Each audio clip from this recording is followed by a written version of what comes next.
Hope you all are enjoying lockdown periods with more safety and protections as it has been instructed by our government against the COVID-19. But parallel to this, we have also compensate our courses of MSc and some of the topic I wish to communicate through YouTube.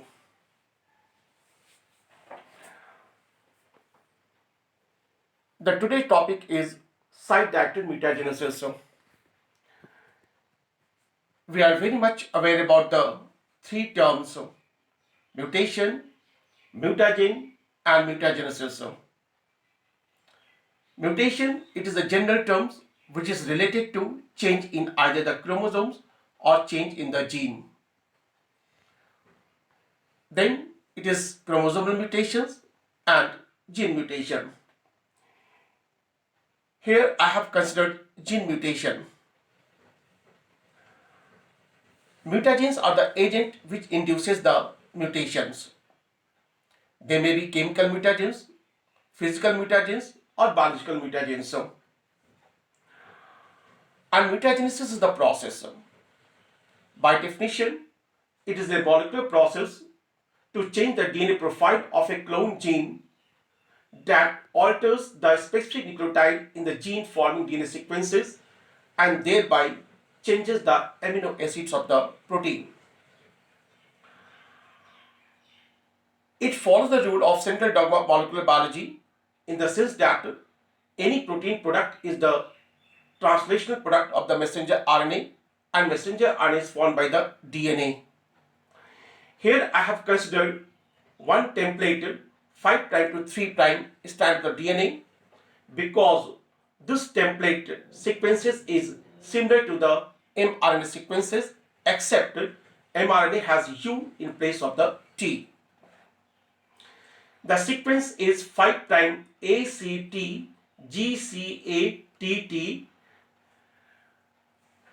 and the mRNA sequences is ACU GCAUU. For simplification, I have just considered only one nucleotide, one genetic code, that is ACU. After translations, when we will follow the genetic code, then it means ACU codes for the threonine. And if there occurs a mutation at the second nucleotide of the genetic code, for instance here the C is replaced by the G, then the genetic code becomes AGU and AGU codes for the serine. So one can just change any type of nucleotide by means of the site-directed mutagenesis protocol. It has got lot of applications.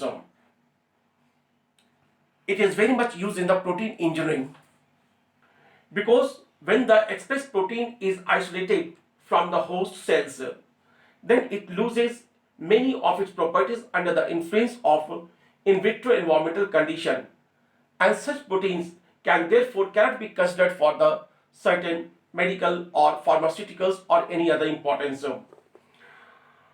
By site-directed mutagenesis, it is very important to change the properties of proteins without altering or affecting the desired property.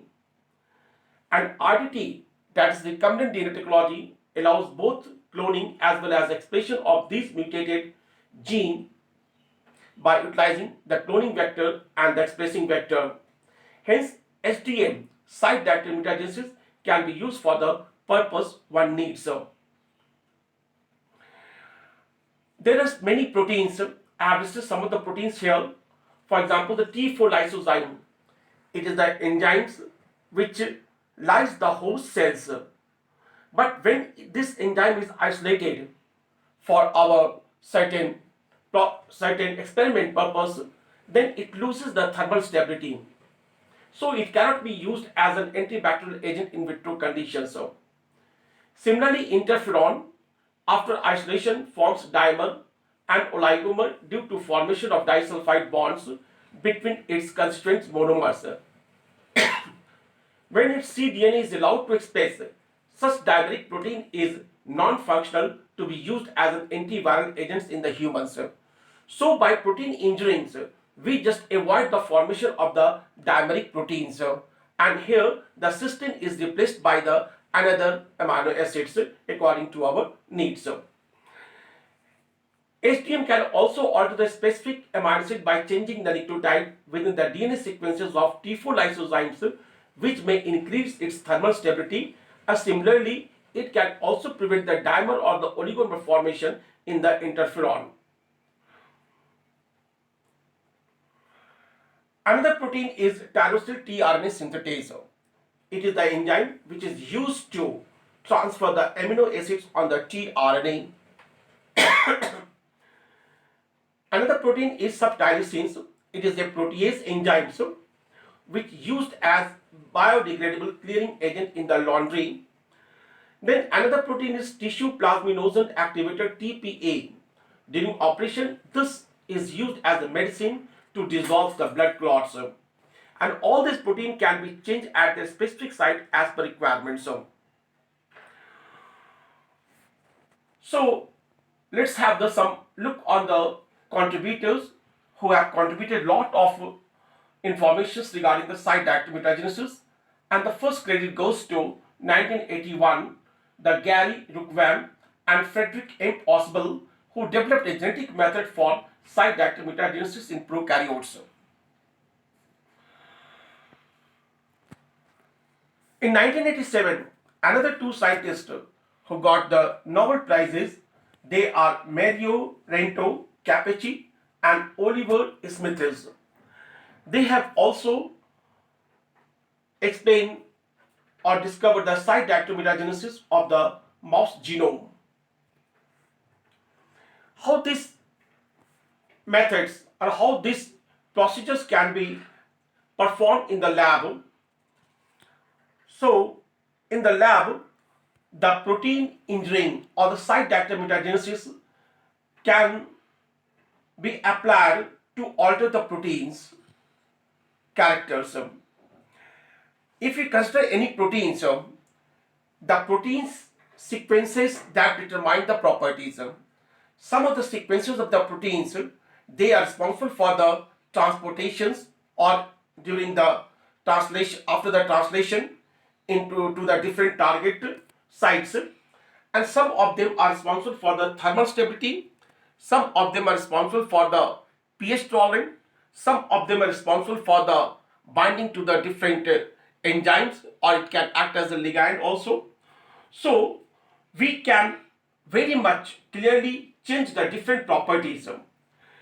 For example, the Vmax or K of the enzyme can be improved, and it can be improved. Also, the pH and the thermal stability of the protein can be also improved. Reactivity of the enzyme in non-aqueous solutions, because some of the proteins which we want to use in the in vitro conditions or in non-aqueous solutions, then these enzymes cannot work. So by changing the certain sites of the protein by site active mutagenesis, one can also develop a proteins which can be very much functional in the non-aqueous solutions.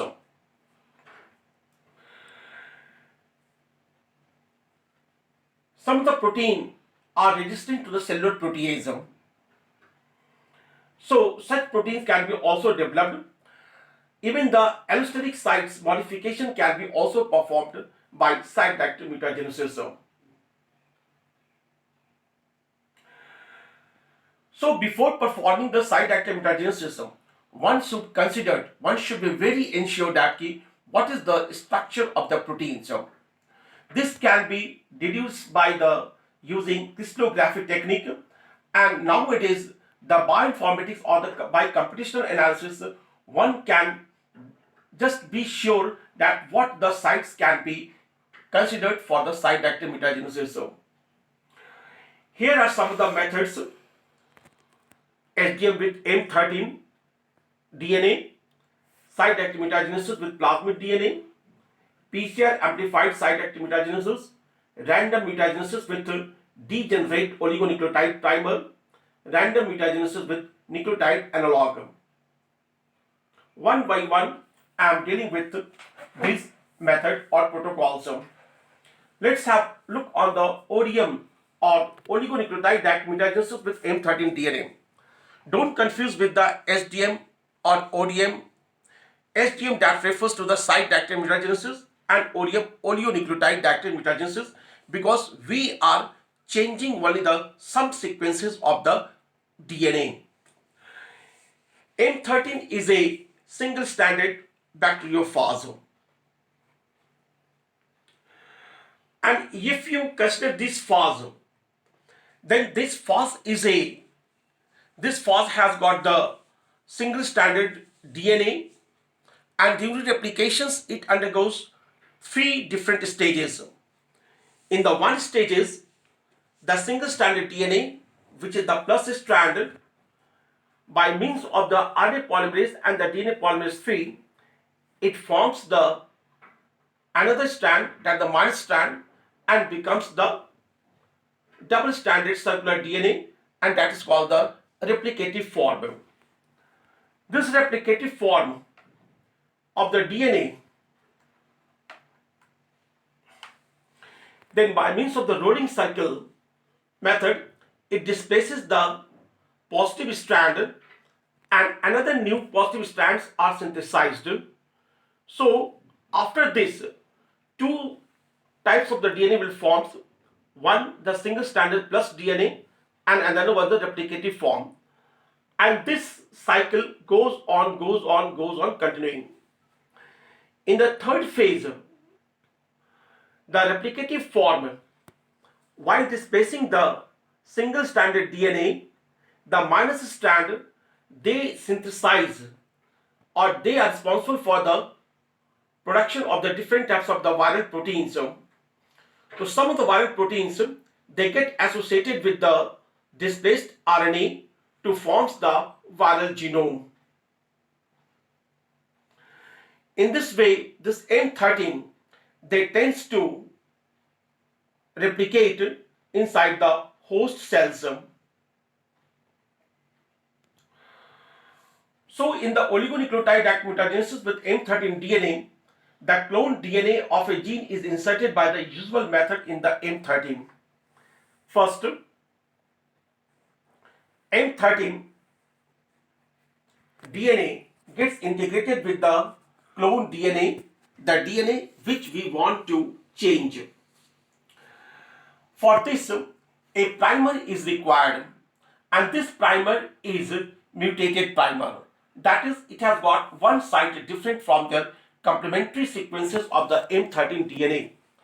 Here, I have used the primer GAACCG, and G is mismatched with the A. This, while doing this experiment in the in vitro conditions, we have used the lino fragment and all the deoxyribonucleotide triphosphate as the raw material. So this lino fragment, it has got the usual property that this lino fragment is the large fragment of the DNA polymerase 1 as a holoenzyme. So this DNA polymerase 1 has got 36 kilodalton small fragment and the large fragment 67 kilodalton, and when it is digested by using the subtylysis protease enzymes, then it produces the small and the large fragment. The small fragment has got 5' to 3' exonuclease activity, while the large fragment has got two activities. One is 3' to 5' exonuclease, and second one the polymerase. So for in vitro conditions, we are avoiding the 5' to 3' exonuclease, because once the elongation will occur, then 5' 3' exonuclease will digest the synthesized DNA. So with the help of this lino fragments, we are synthesizing the M13 DNA. After the synthesis, a double-stranded M13 DNA will form. So this circular DNA I have shown here also, if you change this DNA from ATT to AAC, GAC, then AUU messenger RNA, which is just similar to this DNA product, and CUU, it is for this strand, then AUU will code for isoleucine and CUU will code for the leucine. So in the next step, this double-stranded DNA is transferred to the host cells for transformations. And after transformations, the packaging occurs, and the bacteriophage will be having the non-mutated strand and another will be having the mutated strand, and some of the strand will be the partially circularized. That is, it is not partially, some of the portion will be double stranded and other will be of the single stranded. Now the question is how to differentiate these type of the strand, the partially digested or the partially circularized strand and the complete circular strand. So for this we have used the sucrose density gradient technique. This is a technique which is used to separate the different types of the DNA according to their molecular size and the shape. For this purpose, we just prepared a gradient of sucrose solutions. Either we can just 5% or 20%. So this is a tank where the two types of the sucrose solution have been taken, and by means of the rotator, we just collect these solutions into the centrifuge tube. After pouring, this will form a linear gradient. There will be the high concentration at the lowest or the gravitational side, and consequently there will be the lowest up towards the upward side. So there will be a linear gradient in the centrifuge tube. After this, the sample is loaded at the top of the centrifuge tube, and this centrifuge tube is allowed to centrifuge at the speed of about 20,000 to 35,000 rpm for 3 hours. By this, a three band will be formed, or according to the sample, the bands will form at the different gradient equivalent to their density. So here the three bands have been formed. One is the bacteriophage, that is lambda phage DNA. Another one is the lambda DNA, and third one is the T2 DNA. So according to the molecular size, for example, the bacteriophage DNA, that is 5 DNA, it has got the 1.1 into 10 to the power 6 Daltons. It has got the lower molecular weight, therefore it is on the upper side, and the bacteriophage T2 DNA, it is at the lower side. One can also visualize this DNA band by using the ethidium bromide, because ethidium bromide tends to bind with the DNA molecules, and when UV rays is applied, then ethidium bromide gives a fluorescence light, and you can easily visualize the bands at the different sides. So in order to get this DNA, one can puncture the bottom of the centrifuge tube, and slowly they can just separate this DNA into the different centrifuge tube. This is the method which we are using to separate the different types of the DNA molecules that has been formed during the experiment. And here we have applied sucrose density gradient for the separation of the partially circularized DNA and the completely circularized DNA. But this method has got the certain drawbacks, because in reality, due to some technical hurdles, only 50% of M13 phage contains the mutated version of the DNA, mutated version of the gene, and 50% that is of the M13 having the non-mutated DNA. To overcome this, transformation is done with the mutant strain of the host, particularly the UNG and the DUT mutant. This strain has got the two properties. In the UNG mutation, so it is defective uracil in glycosylase enzyme. So that is when uracil is incorporated during the replication, so then the defective N glycosylase enzymes will not remove. In the wild type, it will remove the uracils, but in the mutant type, it will not remove the uracils incorporated. And UNG is it is defective for the UTPase. If UTP has added, then in the wild type, the U will be degraded, but in the mutant, the U will be not degraded. That is defective for the UTPase, that is elevated uracils. Why this elevation in the uracil will happen? Because the defective DUTPase is not able to remove the uracils and allow its incorporation during the replication. But in the wild type, there will be no elevation because uracil will be digested by the DUTPase enzymes, and so there is no incorporation. So by using this mutant strain, we have enriched the M13 DNA. Here, if you see, this is the replicative form of the M13 DNA, and this DNA replicative form is transferred to the host cells E. coli, and this E. coli is having the DUT and the UNG mutated.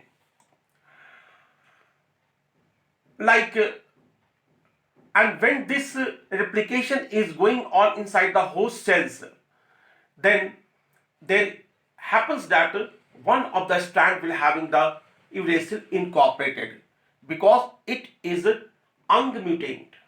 It is DUT mutated, and DUT mutated cannot just remove this uracils. So, and after that, a oligonucleotide primer is added to elongate the replication process, and this primer is also having a certain mutation site, and it has been showed in the form of the curve. So after replication, against the U, A will be there. Okay. Now this replicative form is again, it is transferred to the E. coli normal, that the wild type E. coli, which is not mutant with the UNG and the mutant. So here all these uracils which has been incorporated in one of the strand, they have been degraded by the wild type UTPase activity. So wild type UTPase activity will remove all these uracils, or it will degrade the uracil bearing strand, and only the mutated strand will be formed. So by this process we can enrich the DNA mutated.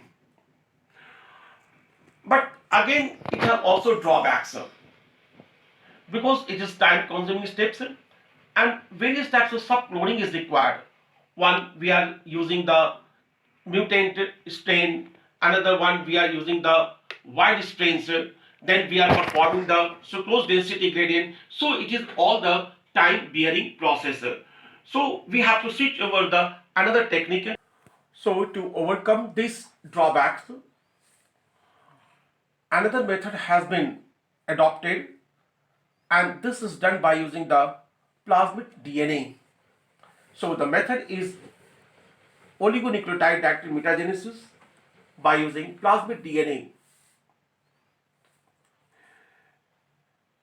These steps involves are: first, insertion of the target DNA to be mutated in the plasmid at multiple cloning site, that is MCS.